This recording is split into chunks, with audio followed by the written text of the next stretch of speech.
Hey mga brods, may balita nga tayo dito po kay Scottie Thompson dahil nga pagkatapos nito ni Jamie Malonzo na pumunta ng Kyoto Hanaris, ito na nga daw si Scottie ang nababalita mga kabrods na susunod doon sa Kyoto Hanaris ni Jamie Malonzo. So alam din naman natin mga kabrods na napakalaking decision ng mga ginagawa ng mga PBA players natin dahil yung mga teams na katulad ng Barangay Nebra San Miguel ay hindi na rin basta-basta pero nakukuha pa rin ng Japan. So yun nga, sabi nila na farm team na tayo ng Japanese, Korean, and Taiwanese dahil ito, dun sila nagpupuntahan. Ito namang si Scottie Thompson mga kabrods na alam din naman nating 7-time PBA champion, 2-time PBA Finals MVP at nag-PBA Most Valuable Player noong 2021 sa Barangay Nebra San Miguel lang naman, and napaka-loyal na ito since 2015 Hinebra na ito. Sa tingin nyo ba isusunod din ito? May mga reports and rumors din tayo mga kabrods na ito pong si Scottie Thompson ay ang taas nga ng offer dito ng Kyoto Hanaris. Pero yan ay ayon sa mga reports dahil ito nga si Jamie Malonzo ay kikita doon ng mga 2.5M kada buwan. Yes, kada buwan lang yun mga kabrods, biruin nyo yan. Kaya sabi nila, ito pong si Jamie nasilaw na sa offer na yun kaya bigla na lang ito at dali-daling pumunta ng Japan. So ito namang si Scottie Thompson, tignan natin kung masisilaw din dahil syempre alam din naman natin sang katutak na magandang salary na ang binibigay ng Hinebra sa kanya, benefits, bonuses, mga under the table na bigay, mga additional mga cars, motor, accommodation na binibigay kay Scottie Thompson ng San Miguel Corporation. Syempre ang laki na rin ng respeto niya. Tignan natin kung talagang masisilaw siya sa offer ng Kyoto Hanaris. Alam din naman natin si Scottie kasi one of the best point guard din ito na naglalaro sa PBA.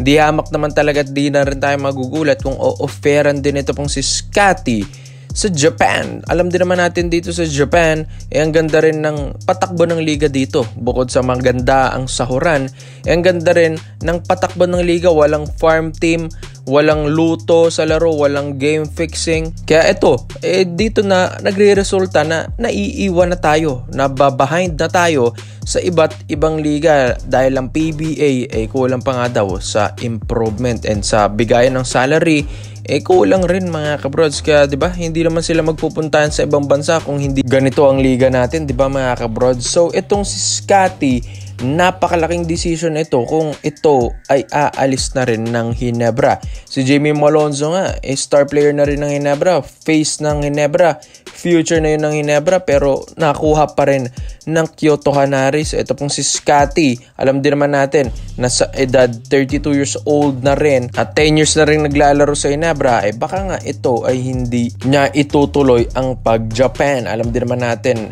kailangan din siya ng Hinebra. Skills pa lang ni Scottie, mga pass neto, court vision, pagmamando sa laro, rebounds, outside shooting sa laro, matalinong player, skill set talaga nito, na-attract yung ibang bansa. Kaya si Scottie Thompson ay napakalaking value nito sa Barangay Nebra San Miguel. Ito nga, kung o-offeran man ito ng Kyoto Hanaris, talagang gustong paresan niya ng Barangay Nebra San Miguel dahil hindi naman din sila nagulat doon kay Jamie Malonzo rin.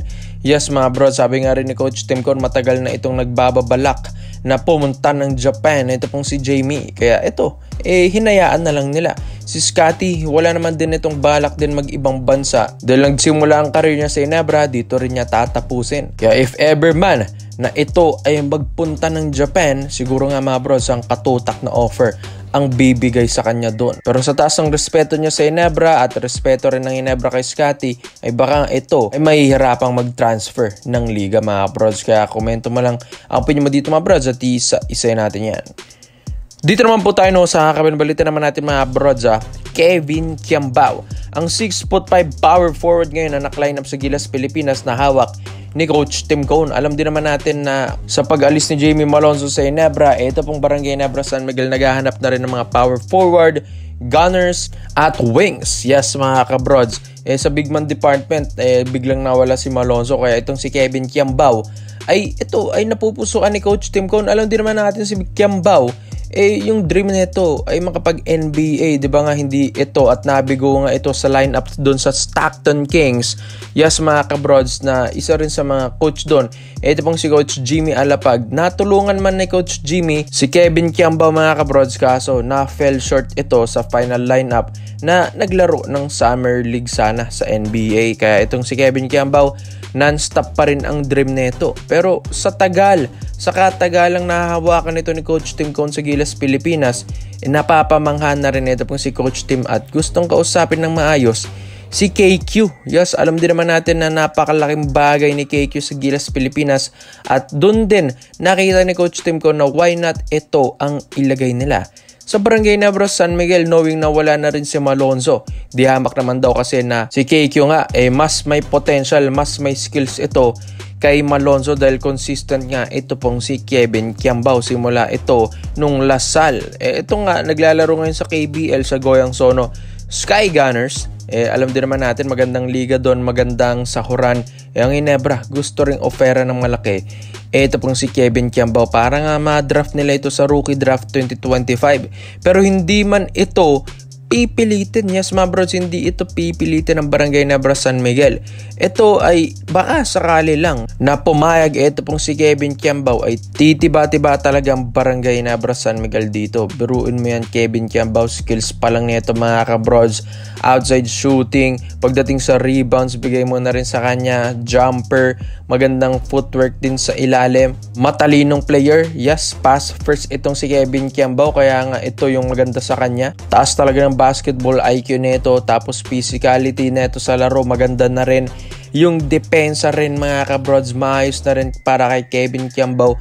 Kaya ito, syempre consistent siya sa Gilas Pilipinas. Doon pa lang, alam mo ng paborito ni Coach Tim Cone, si Kevin Kiambao. Dahil simulat sa unang, ito pong si Coach Tim na pumasok as a head coach ng Gilas Pilipinas, ay hindi na niya nakakaligtaan na ilagay sa lineup ito pong si Kevin Kiambao. Kaya ito, sa Barangay Nebra San Miguel, susubukan nila ito at ine-negotiate yung agent ni KQ dahil yun nga, kung hindi man siya talaga pala rin dun sa ibang bansa at masunod yung dream niya maging NBA player, ay dito nga o-offeran nito ng malaki ng Barangay Ginebra San Miguel. So maganda ito sa Ginebra, knowing na wala ng Malonzo. Kung walang mang Malonzo, hindi nila mararamdaman yon kung nakuha nila si KQ. Yes mga bros, malakas kasi ito pong si Kevin Kiambao, kaya ito bigla itong na-offeran sa NBA Summer League.